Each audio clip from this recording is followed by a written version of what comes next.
It's almost exactly 55 years ago now that there was a first exhibition on computer art. And the artist, by the way, did not understand or describe themselves as artists. They were mostly mathematicians, engineers, physicists, and so on. And this is not surprising because the computers of the time had to be programmed with Fortran, with Algol, or even in machine language in order to output the images of the first plotters. The range of skills required was therefore very technical in the early days. And what about today, when algorithmic art and generative art are the successors of computer art and can manifest themselves in multimedia, in animated and interactive installations, like in the example shown here. There are now even separate degree programs for media art, for digital art, generative art, and these training courses for media artists include a high proportion of basic IT knowledge and technical instructions to the corresponding tools. And in addition, we even have special programming environments specifically aimed at artists and designers. I just show the best known of them. So if you come from the artistic side, like me, you will face considerable barriers to entry. The tools mentioned are quite complex, which is of course also due to their great power. And they have, at least for me, a steep learning curve. So as an interim conclusion could therefore be, it takes a good knowledge of computer science and technology to create digital generative art.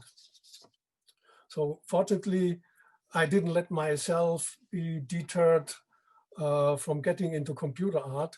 And luckily with Snap, I found a great tool that is not only suitable for beginners, but also for ambitious projects. This is a photo of my last exhibition.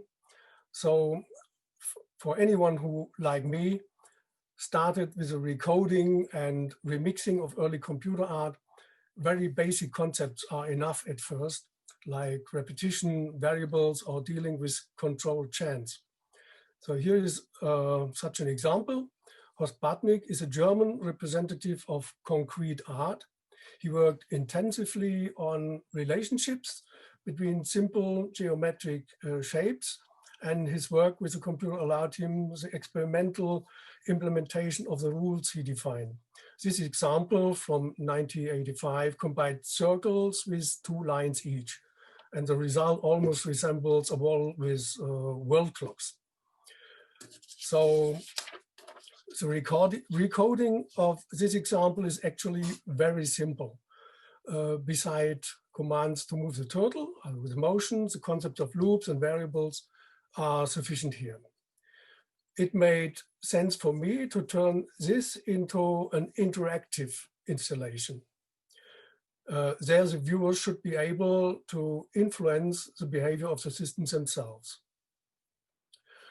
So they should have the possibility of controlling the speed of the rotation of the pointers, and preferably separately for the 2 pointers you see. The controlling should be done via the horizontal and vertical movement of the mouse. And so the result should then look like this. Down left, the speed is 0 in both directions. Upwards, it increases for the first pointer. To the right, it increases for the second pointer. Unfortunately, the traditional animation method, that is a stop motion technique, is not suitable for this example. With the necessary sensor queries, the program would be bloated and the process would slow down considerably. So luckily I had learned something about the big ideas in computer science and programming in the BJC course. And from this, I learned that it would be better to work with objects in this case. And in Snap, I have the sprites and clones available for this. Without going into detail, it should only be mentioned here that the pointers are cloned and then given specific properties, but they can also react to global changes.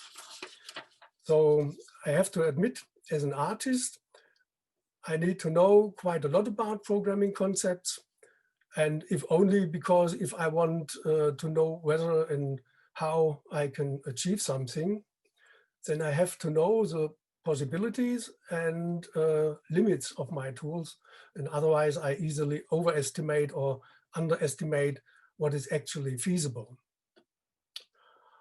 So I should, of course, be happy that there are initiatives to add an A to the STEM approach in school. In principle, this is a good approach. However, I get sometimes annoyed when I all too often find simple random graphics with lines, with dots, squares, or other geometric objects as concrete examples, and people already start talking about computer art when they put them randomly on the screen.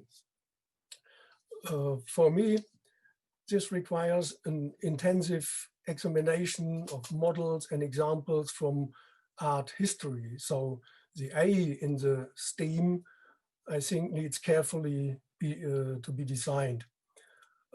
Not an alternative, but an important addition, in my opinion, is therefore the integration of those big ideas of computer science and programming into the subject of art. And that can lead, I think, to exciting projects with often surprising results that demonstrate the power of these ideas in very meaningful applications. And at the same time, thus can be shown that the acquisition of solid computer science skills is indeed a worthwhile undertaking for artists. Okay, thank you.